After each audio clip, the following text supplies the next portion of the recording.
मेरा बेटा बहुत बीमार था तो मैं किसी पहचान वाले से 1,000 उधार लेकर आया। वह आदमी बहुत नेक दिल था जिसने मेरी मदद की थी। मैंने सोचा इससे अपने बच्चे के लिए दवा लेकर आता हूँ और उसका इलाज करवाता हूँ। पर दवा तो खाली पेट काम नहीं करेगा और हमारे पास तो खाने के लिए कुछ घर पर था ही नहीं। मैं वह पैसे लेकर सब्जी की दुकान पर चला गया। सब्जी की दुकान में एक औरत पीली साड़ी में सब्जी बेच रही थी। मैंने उससे अपनी ज़रूरत का सब्जी खरीद लिया और मन ही मन सोचने लगा, यह सब्जी तो काफ़ी महंगी होगी, इससे कितने पैसे बचेंगे। फिर मुझे अपने बच्चे का इलाज भी तो कराना है। कांपते हुए हाथों से जब जब मैंने उसे 500 का नोट पकड़ाया तो उसने मुझे जो वापस पैसे किए उसे लेकर घर आ गया। जब मैंने घर आकर पैसे गिना तो उसमें से 450 रुपये वापस किया था, जबकि मैंने उससे कहीं ज़्यादा का सब्जी खरीद लिया था। मुझे इस बात का अफसोस होने लगा कि मैंने पहले नहीं देखा। बेचारी औरत ने जब देखा होगा तो वह पछता रही होगी। वह उसके मेहनत और ईमानदारी का पैसा होगा और उसने गलती से मुझे ज़्यादा वापस कर दिया। उस वक्त बाकी बचे हुए पैसे से मैं अपने बच्चे के लिए दवाई लेकर आ गया। मेरी पत्नी को लकवा मार गया है और मैं जो भी कमाता हूँ उसी के इलाज के पीछे चला जाता है। काफ़ी सालों से वह ऐसे ही बीमार है और मेरा एक बेटा है। अगली शाम मैंने सोचा कि मैं फिर थोड़ी सी सब्जी लेकर आता हूँ और उसके पैसे भी उसे वापस दे आता हूँ। जब मैं शाम को उसकी दुकान पर गया तो वह ग्राहक के साथ व्यस्त थी और मुझ पर ध्यान ही नहीं दे रही थी। मैंने सोचा उसे पता लग गया होगा कि उसने मुझे ज़्यादा पैसे दे दिए हैं और मैं तो यहाँ उसे पैसे वापस करने ही आया हूँ। मैं उस दिन के पैसे भी दे दूँगा और अगर कुछ कम पड़ जाए तो मैं उससे कहूँगा कि बाद में आकर दे जाऊँगा। सारे ग्राहकों को निपटाने के बाद उसने मुझसे मीठी आवाज़ में पूछा कि आपको क्या चाहिए? मैंने कहा अपने उस दिन शायद मुझे ज़्यादा पैसे वापस कर दिए थे और सिर्फ 50 ही सब्जी का लिया था। इस पर उसने कहा कि अभी आपको क्या चाहिए यह बताइए। तो मैंने उसे बता दिया। उसने सारी सब्जियां मुझे तोलकर दे दी और जब मैंने उसे पैसे दिए तो आज भी उसने मुझे 50 रुपये काट कर बाकी का पैसे वापस कर दिया। मेरी हैरत का ठिकाना न रहा। वह औरत कमाल की खूबसूरत थी और मैं अकेला। अपनी सोच से बाहर निकलकर मैं उसे कुछ बोलने लगा तो दूसरे ग्राहक आ गए और वह उसके साथ फिर से व्यस्त हो गए और मेरे साथ दोबारा बात नहीं किया। मुझे लगा कि दूसरों ग्राहकों को पता न लग जाए कि उसने मुझे 50 रुपये में इतनी सब्जियां दे दी है, इसी वजह से वह मुझसे बात नहीं कर रही है। खाली समय में मैं उससे इस बारे में बात करूँगा। मैं वहाँ से सीधे अपने घर पर आ गया। अब जब भी मैं सब्जी की दुकान में जाता था तो काफ़ी सारे ग्राहक रहते थे तो मुझे उससे बात करने का मौका नहीं मिला।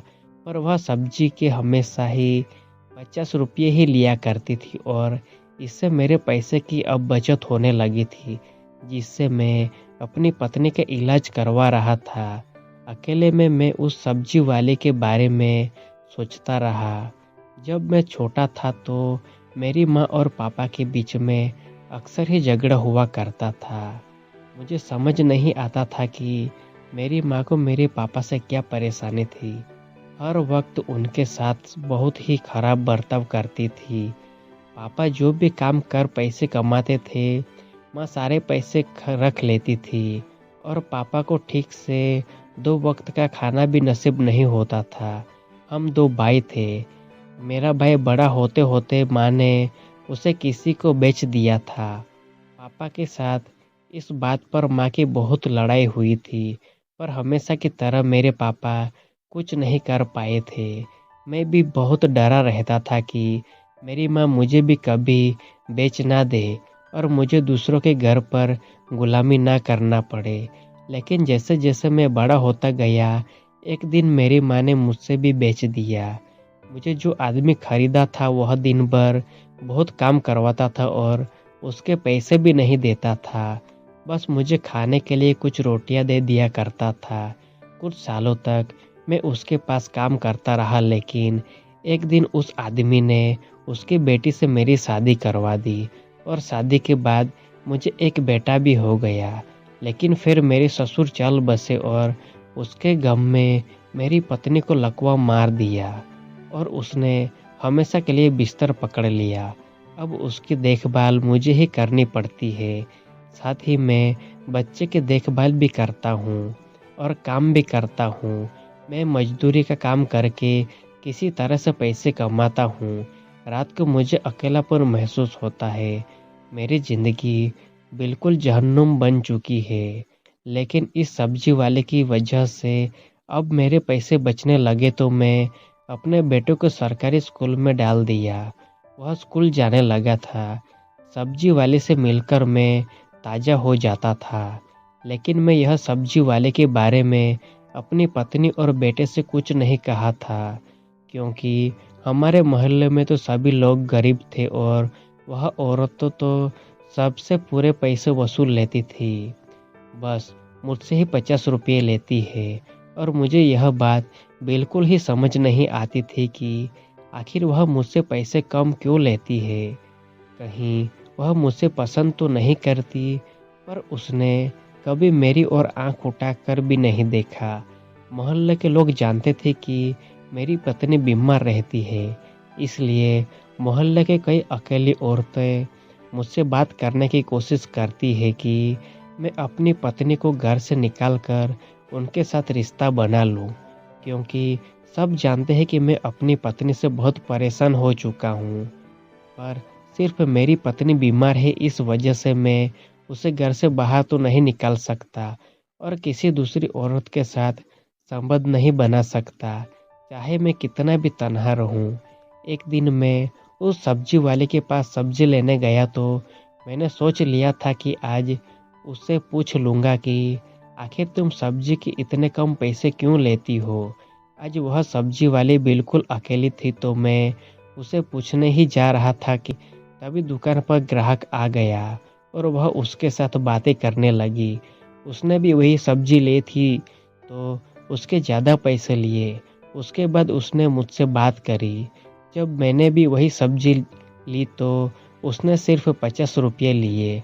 उसी वक्त दुकान में ग्राहक की भीड़ लग गई तो मैं उससे कुछ नहीं पूछ पाया और घर वापस आ गया। लेकिन अब मैं समझ चुका था कि करीबन 100 से 150 की सब्जी वह मुझे सिर्फ 50 रुपये में ही दे दी है। एक दिन मैं जिस बिल्डिंग पर काम करता था उसकी छत की ढलाई होनी थी, तो मालिक ने मुझे पैसे दिए और सब मजदूरों के लिए सब्जी लाने को कहा। मैं उस सब्जी वाले के पास गया और ढेर सारी सब्जी खरीदने लगा। मुझे इतनी सारी सब्जी खरीदते हुए देख कर वह चौंक उठी। सारी सब्जियां तोलने के बाद जब मैं उसे पैसे दिए तो उसने बस मुझसे 50 रुपये ही लिए। उसका चेहरे का भाव देखने के बाद मैंने कहा, यह सब्जियां मेरे लिए नहीं है, यह प्रमोटर के सारे मजदूरों को खिलाने के लिए सब्जी लाने को कहा है।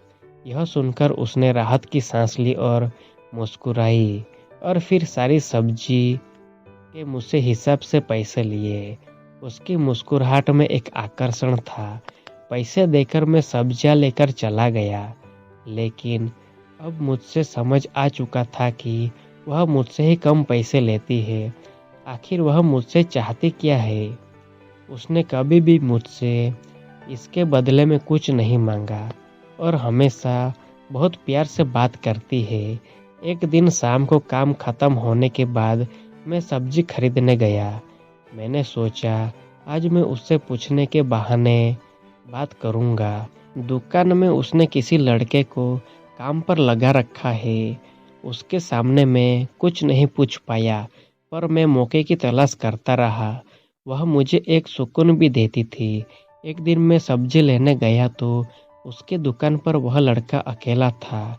जब मैं सब्जी लेकर उसे पैसे दिए तो उस लड़के ने भी मुझसे 50 रुपये ही लिए, बाकी के पैसे वापस कर दिया। आज मैंने उस लड़के से पूछा कि तुम इतनी सब्जी के 50 रुपये क्यों लिए? उसने कहा, मालकिन ने मुझे कह रखा है कि आप जब भी आओ जितनी भी सब्जी ले लो, मैं आपसे 50 रुपये से ज़्यादा ना लूँ। जब मैं उस लड़के से उसकी वजह पूछी तो उसने कहा, मुझे इस बारे में नहीं मालूम है, पर मालकिन को आपका इंतज़ार रहता है। यह क्या कह दिया उस लड़के ने। ऐसे ही दिन बीतते चले गए और आखिरकार वह दिन आ ही गया जब मुझे वह सब्जी वाले अकेले मिल गए। आज मैंने उससे पूछा, मैं तुमसे जितनी भी सब्जियां लेता हूँ तो मुझसे उसके 50 रुपये क्यों लेती हो? उसने पूछा, मैंने जो आपसे कम पैसे लिए उससे आपको कोई मदद हुई?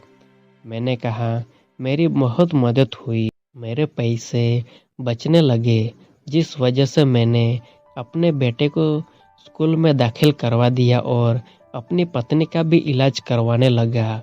उसने कहा, मैंने आपकी मदद करने के लिए ही सब्जी के कम पैसे लिए ताकि आपका भला हो जाए।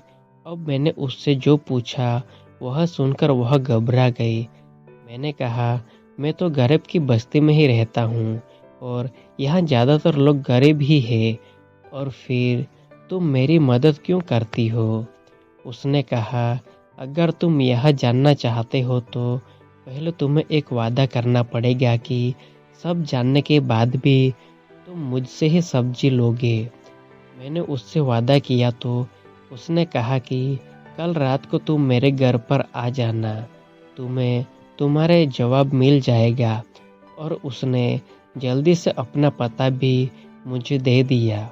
मैं उससे पूछने ही जा रहा था कि तुम यहीं अभी बता दो ना, इसके लिए तुम्हारे घर पर जाने की क्या ज़रूरत है? पर इससे पहले कि मैं कुछ पूछता, वहाँ ग्राहक आ गई और वह उनके साथ व्यस्त हो गई। मैं वह पता लेकर अपने घर पर आ गया, लेकिन रात भर मैं उस औरत के बारे में सोचता रहा। आखिर उसने मुझे अपना पता क्यों दे दिया? कैसे मुझ पर ऐसे भरोसा कर लिया? रात भर मैं काफ़ी घबराता रहा। वह औरत जिस तरह से मेरी मदद करती थी, मुझे अच्छी लगने लगी थी। मेरी बीवी काफ़ी सालों से बिस्तर पर पड़ी है और मैं अकेला और परेशान ही रह गया हूँ। आखिर मैं भी तो एक मर्द हूँ। अब मुझे उस औरत के घर पर जाने में काफ़ी घबराहट होने लगी थी। कहीं मैंने अपने ऊपर काबू खो दिया तो? वह औरत बहुत ही खूबसूरत है और मैं अंदर ही अंदर अकेला। रात भर मैं बेचैन था कि आखिर उस औरत ने मुझे घर पर क्यों बुलाया।